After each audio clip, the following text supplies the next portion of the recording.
오늘 말씀의 제목을 한번 따라 하실까요? 십자가의 도는 하나님의 능력입니다. 두 번째 말씀으로 지난주에는 함께 찬양으로 영광을 돌렸고, 십자가의 도는 무엇이냐? 하나님의 능력이다. 이런 제목으로 말씀 은혜를 나누기 원합니다. 우리가 지난 시간에 이 고린도 교회 사실은 개인적인 고백이지만 고린도전서를 가지고, 물론 이제 본문을 삼아서 말씀한 적은 많이 있지만, 고린도서를 통째로 강해를 하거나 갈라디아서를 통째로 강해하거나 제가 이때까지 목회하면서 그래 본 적은 없습니다. 왜냐하면 주로 복음서에 더 많은 초점을 두었고, 그리고 또 하나는 또 구약 성경 속에 하나님이 주시는 또 그런 말씀지도 있었고, 그런 말씀이었지 서신에 관해서는 교리적이고 또 이런 부분에 대해서 또 그지 이렇게 중요하게 생각하지는 않았습니다. 그런데 하나님께서 작년과 올해 우리 교회 하나님께서 저에게 주시는 인사이트는, 영감은 뭐냐면, 수요일 날은 또 갈라디아서로, 또 금요일 예배는 고린서를 보통 제가 그렇게 안 하거든요. 구약과 신약을 나누어서 하죠. 그래서 철야가 구약이면 수요예배 때는 신약을 하고 이렇게 균형을 잡혀서 한다고 하는데, 이번에는 말씀을 묵상하다 보니까 이게 연장을 해야 되겠는 거예요. 하나님의 약속이 서신서에서 풀리고 하나님이 역사하시는 그 모든 은혜가 구약과 이 복음이 어떻게 완성되고 이루어지는지를 교회가 알아야 되고 성도가 알기 위해서 바울 서신이 필요하더라고. 왜 바울 서신이 필요한가? 구약의 성경의 약속과 예수 그리스도의 복음의 역사가 어떻게 매칭이 되는지를 당시 유대인들에게, 그리고 이방인들에게, 교회에게, 성도에게 이거를 풀어서 알려주는 말씀이 서신에 있더라고요. 그래서 이 서신을 알게 되면 구약과 신약의 복음서의 조화를 알게 되고, 그리고 그것이 우리의 신앙 생활 속에 하나의 지침이 되어줄 수 있는 아주 중요한 말씀이죠. 지난 수요일 날 제가 처음 우리 성도들에게 광고를 하고 기도 부탁을 드렸는데, 다음 주 월요일 날 제가 안산 시흥에 지방회가 있는데, 우리 순복음 교회가 80교회가 있어요.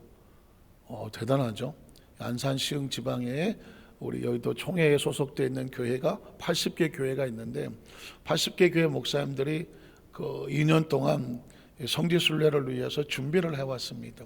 하루아침에 가지는 것이 아니고 2년 동안 준비를 해서 이 서신서가 기록되어 있는 바울의 1차, 2차, 3차 전도여행에 있었던, 목숨을 걸고 순교를 했었던 사도 바울의 기념교회가 있는 그런 성지순례를 계획을 했고, 저한테도 수차례 좀 같이 갑시다 그랬는데, 제가 그 전에 성지순례 갈 때는 제가 안 갔거든요.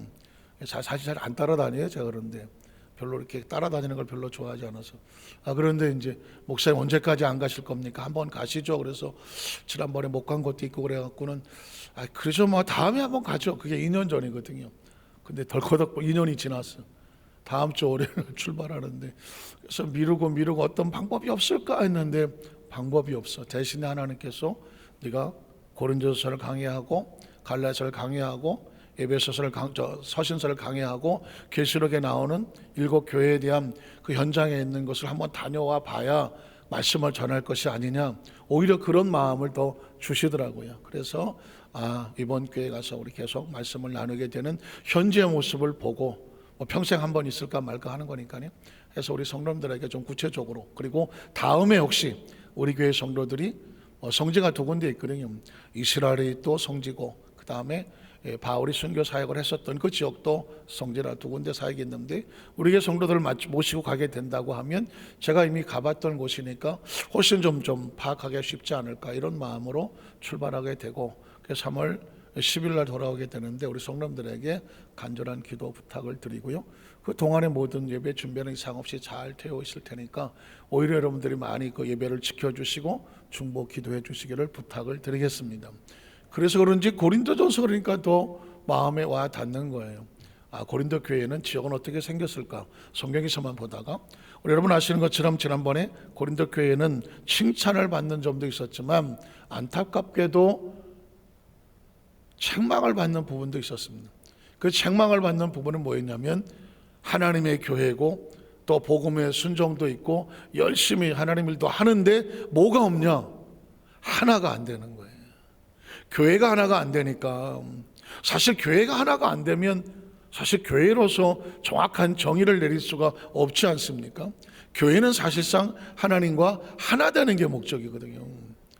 여러분 보십시오. 성경 속에 하나님이 왜 하나를 강조를 하셨을까? 삼위일체의 비밀을 보더라도요, 삼위, 세 분의 위격이 있는 것입니다. 위격이 있는 것이고 일체라고 말합니다. 그러니까 이 삼위일체라는 것은 굉장히 신비한 것이고 이 땅에 어떤 누구도 정확하게 정의 내리지 못합니다. 어떤 신학자, 어떤 목회자 누구를 막론하고 삼위일체를 정확하게 이거다 말할 수 있는 사람은 한 사람도 없습니다.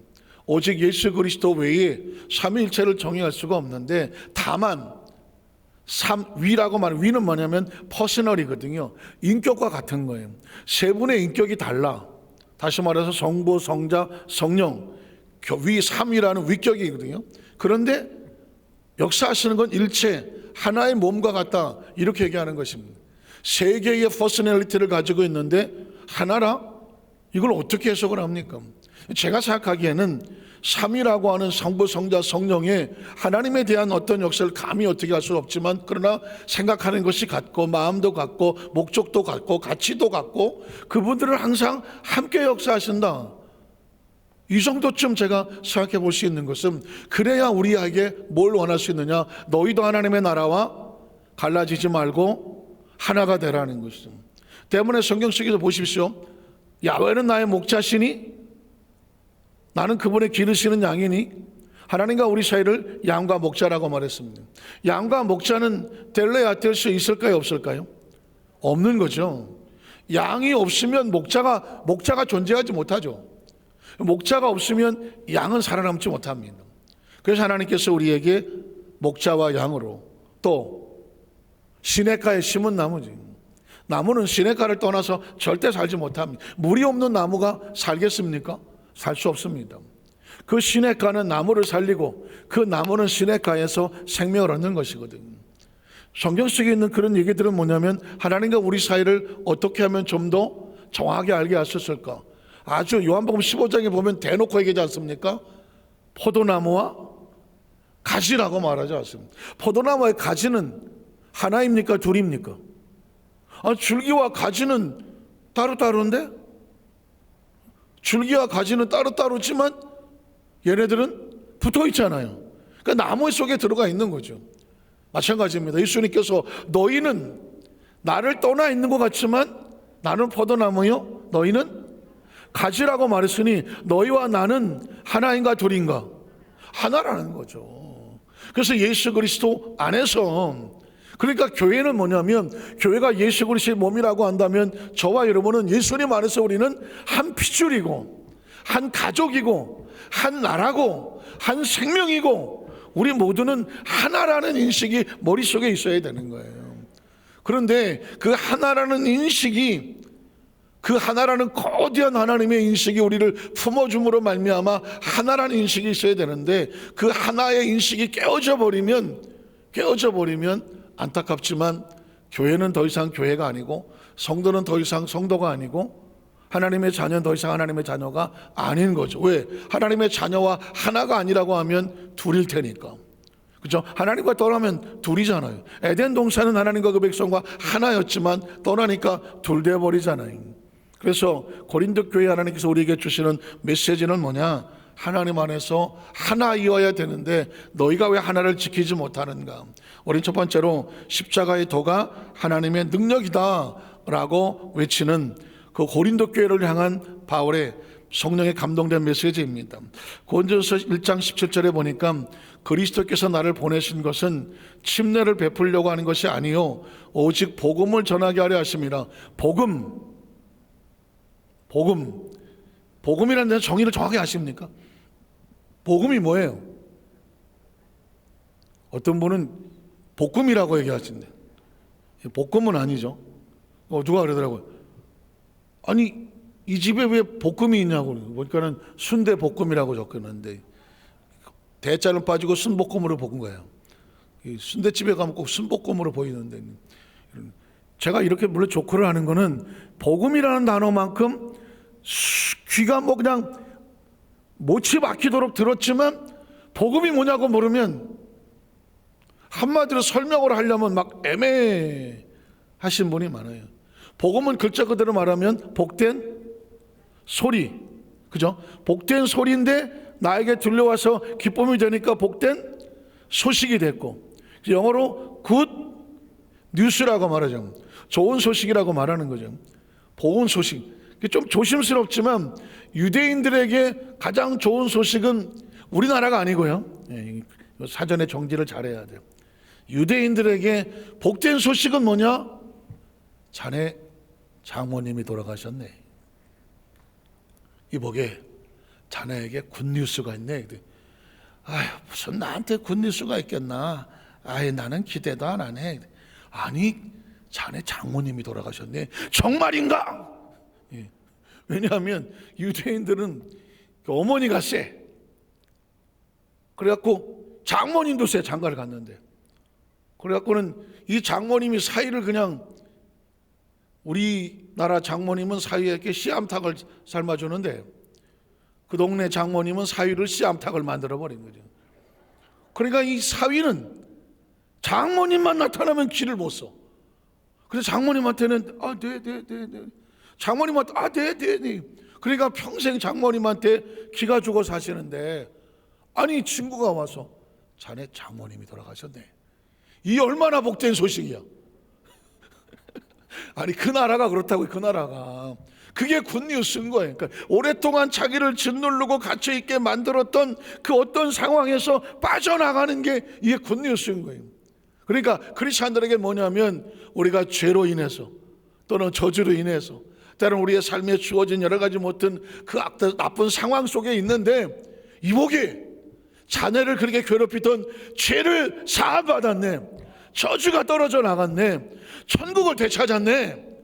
누가 그렇게 한단 말인가? 그러니까 예수님이 우리에게 길이 되어주시고 생명이 되어주시고 진리가 되어주셨네. 그러니까 그래서 예수를 뭐라고 말해요?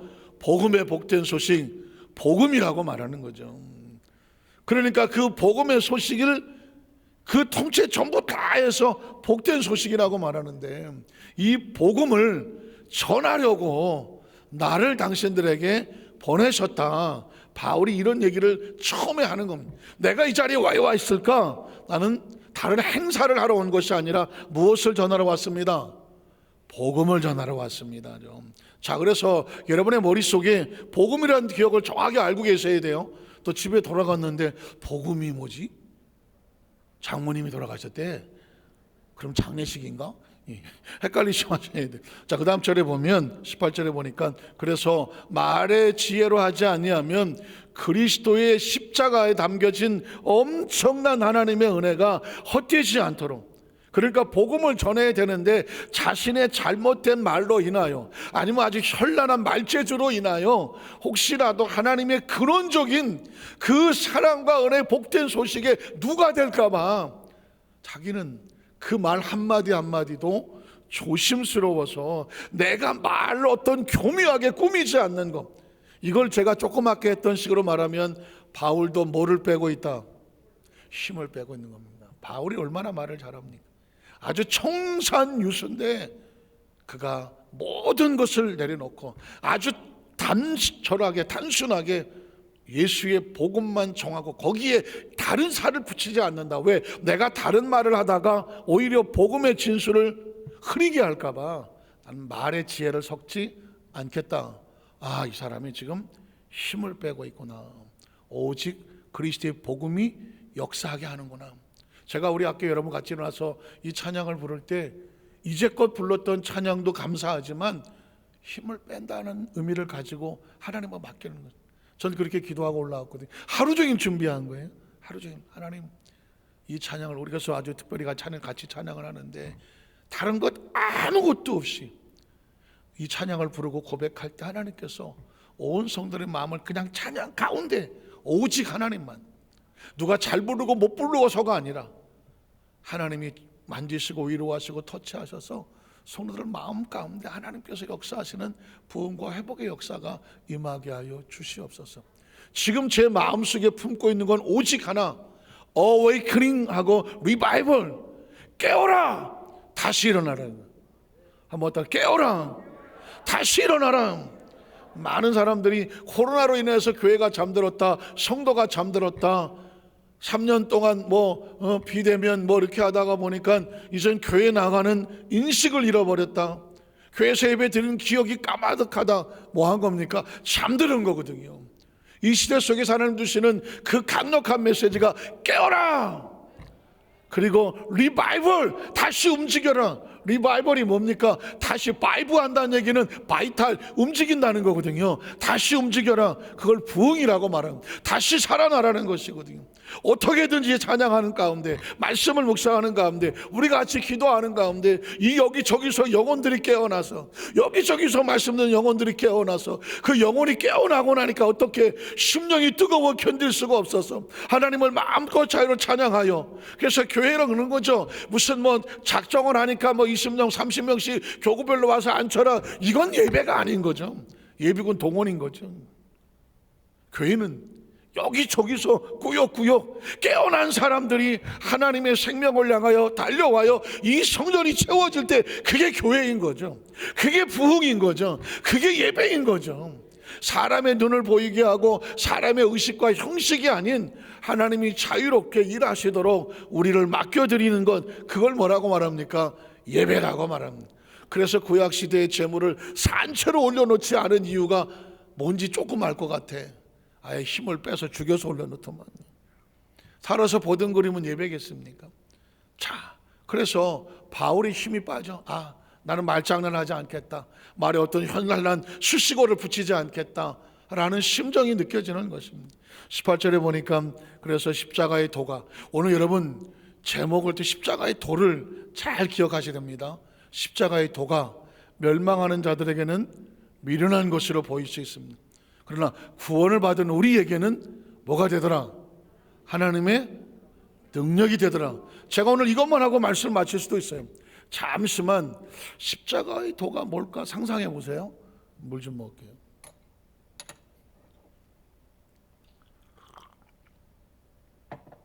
저는 오늘 이 십자가의 도를 묵상하다가 한 서너 번 울었어요. 서너 번 울었는데 울은 게 아니라 눈물이 나오더라고요. 아까 찬양할 때도 그냥 눈물이 나오더라고요. 똑같은 얘기거든요. 이제 나는 없습니다. 그게 십자가가 도거든요. 자, 지금부터 말씀을 드릴게요. 오늘 국민일보 신문을 하나 보다가 귀농을 해서 농사를 지으면서 치매를 앓고 있는 노모 어머니를 이제 모시고 있는 한 전귀익이라고 하는 한 시인의 이야기입니다. 이 시인이 그 치매 걸려서 제대로 운신을 못하는 그 노모를 돌보는 동안에 거기서 벌어지는 상황들을 우리가 볼 때는 하루하루 지옥 같고 하루같이 고통스러울 텐데 그걸 돌보는 하루하루를 시로 적었어. 그 시의 내용 가운데 제목이 이런 시가 있어요. 제목이 뭐냐? 두 자인데 첫 자는 똥이야, 두 번째 자는 꽃이야. 들어보셨습니까? 똥꽃? 그런 꽃 들어본 적이 있다. 똥꽃은 들어봤지. 똥꽃은 들어봤는데 똥꽃은 못 들어봤잖아. 나도 처음 들어봤어, 똥꽃은. 그런데 똥꽃이 뭐냐? 이분이 바깥에 나갔다 들어오면 이 치매를 하는 노모가 방 여기저기다가 이렇게 똥을 심어놔. 방에다가 구덕구덕구덕. 그러면 우리가 볼 때 어떻게 생각하겠어요? 똥을 또 쌌어. 이럴 거 아닙니까? 그런데 어느 날 이 시인의 눈에 나갔다 들어 방하다가 한 무더기 여기저기 심어놓은 똥을 보는데 그게 뭐로 보일까요? 꽃으로 보인 거야.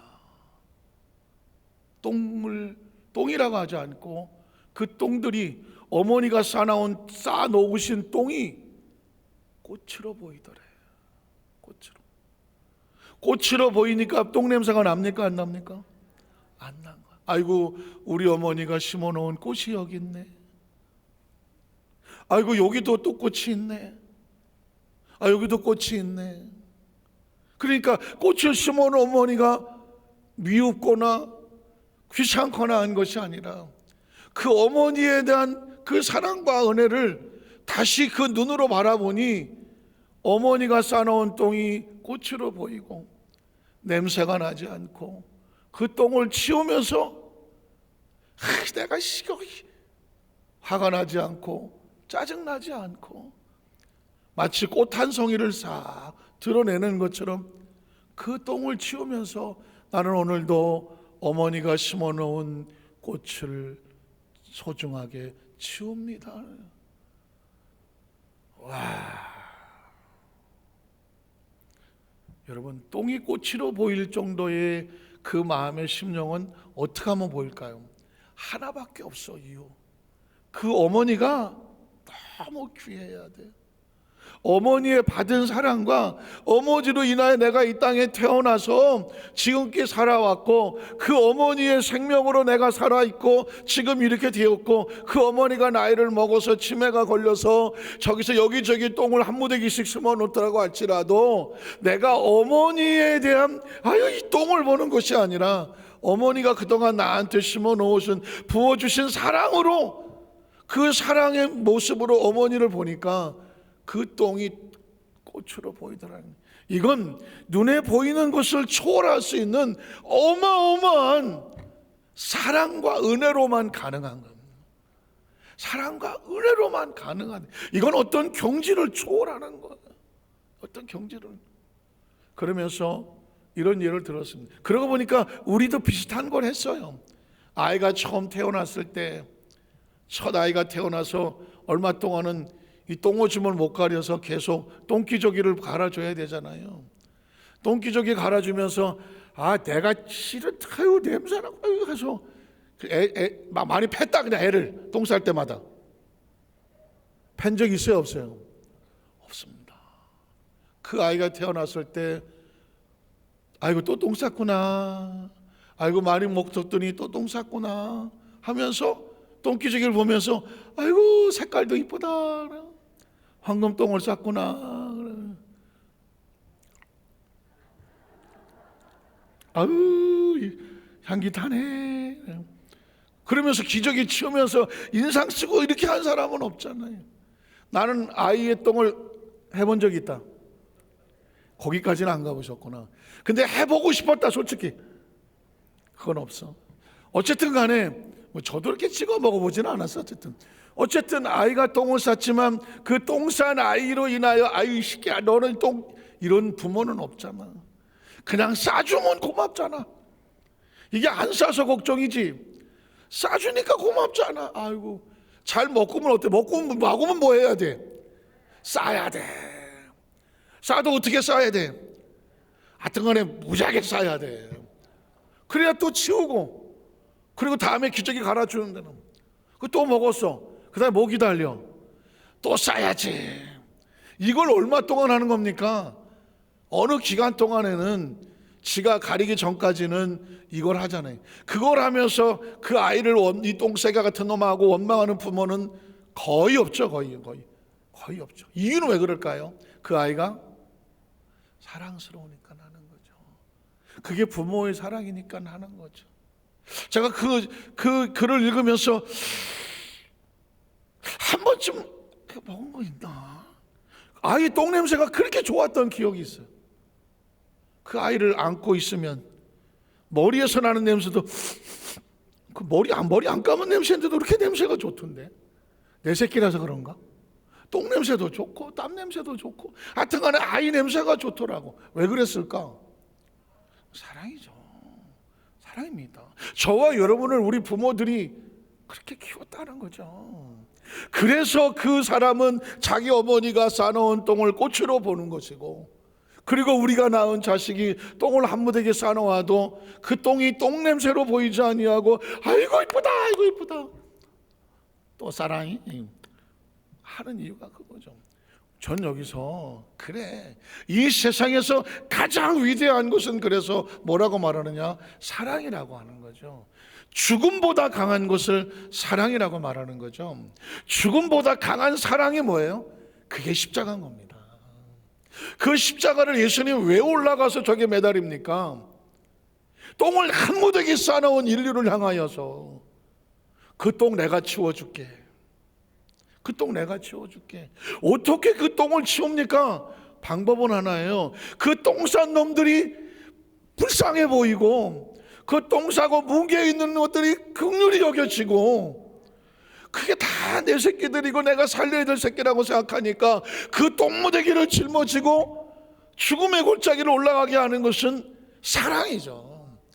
십자가의 도란 다른 말로 말하면 십자가의 길이라는 것이고 의미라는 것이고 뜻이라는 건데 저 십자가가 도대체 뭘 말하느냐고.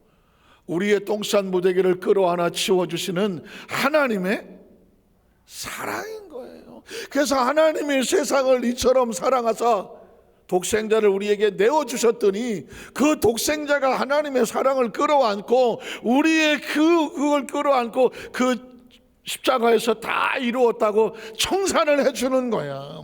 그러니까 이게 십자가의 도라는 거예요. 그러니까 제가 늘 좀 요즘 내 달고 다니는 탕자의 비유에 그 아버지 마음이 이해가 되는 거지. 이 탕자는 나가서 쥐똥뿐만 아니라 돼지똥같이 묻혀갖고 쥐똥뿐만 아니라 돼지똥같이 묻혀갖고 들어오는 아버지가 볼 때는 탕자는 이건 똥이야. 똥무더기가 들어오는 거야. 똥무더기가 들어와. 이 똥무더기가 그래도 지 저건 있어서 아유 그냥 난 아들은 못 되니까 종이라도 하고 이러고 들어오는 거예요. 아버지의 눈에 솔직히 말하면 그 자식이 뭐가 이쁘겠습니까?